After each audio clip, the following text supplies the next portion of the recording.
So a little over 6 years ago, we started Trace Church at Liberty High School. A lot of people don't know that.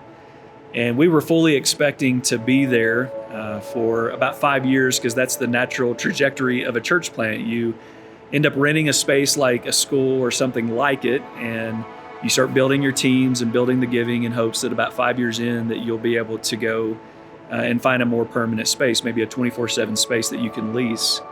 And I'm still fond of those memories at Liberty High School. That's where Emily and I even got to baptize our oldest daughter. But God had something different in mind, because it wasn't 5 years. It was actually only 9 months that we were at that school. And then God orchestrated some conversations with the right people at the right time. You know how he does that.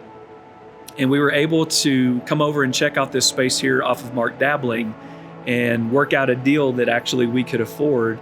And just in 9 months' time of being a church plant, we moved over here to the space that we're currently in. Now, if you were with us then you know it didn't look then like it looks now. And so when we got here, we knew we were going to have to roll up our sleeves and get to work, which is exactly what we did.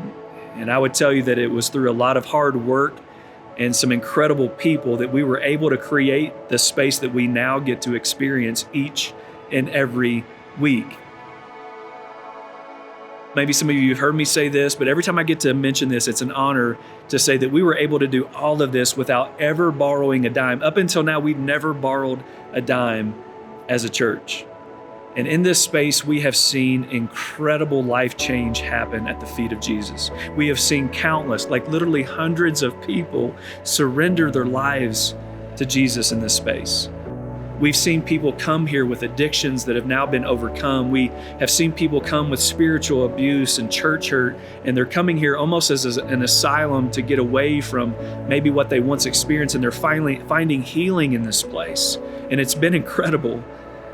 And I would tell you that everything was going really good until COVID. COVID has often been described as a lot of things, but in the context of church, I've heard it described as the great revealer, because it brought to the surface what was existing for a lot of churches just underneath the radar. For instance, for me personally, I would tell you that COVID revealed something in me that I was probably not paying enough attention to.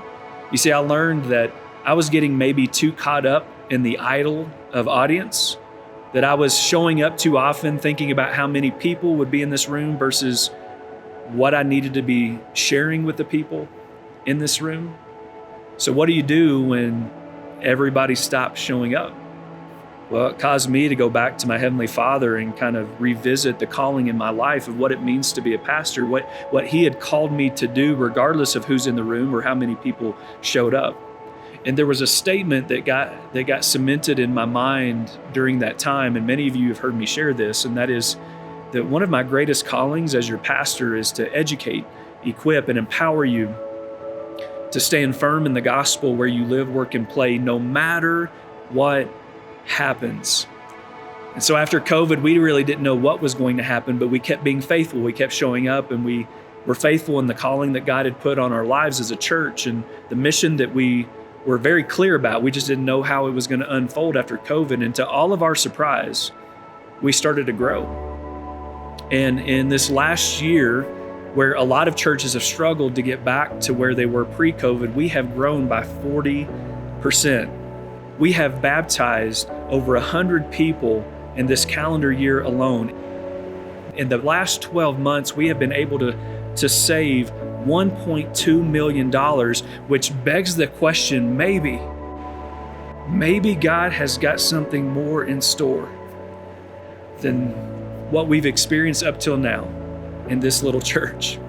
Maybe all of us, if we're not careful, will end up settling for less than what God has for us, including what He wants to accomplish in and through Trace Church in the city of Colorado Springs. I would say that we often settle for less. Or if I could say that differently, that we were all made for more than what we often settle for. And so that leads us to today. Over the next 2 years, we've got a big challenge in front of us. Over the next 2 years, we want to save $2 million more than what we already have, so that we would have a total of $3.2 million. By doing that, that's going to position us for a $10 million project to be able to build a 750 seat to 1,000 seat worship center with an incredible lobby where community will be cultivated and we'll continue to build the family that God has started here. Because I would tell you, just based on what I've already seen God do, that his story, the story that he wants to tell through Trace Church, is not done yet. And it might be a lot bigger than what we think it is. And so I'm going to ask that you would lock arms with us. I'm going to ask that you would join with me, and more importantly than that, I would ask that you would join with Jesus in his mission to bring one more lost person home. We're going to do this one story at a time. We're going to do this one invitation at a time, one sacrifice at a time, and each of us has the potential to do it with one person at a time. And so I want to invite you to lock arms with us, because I believe if we all do this together, we will accomplish something significant.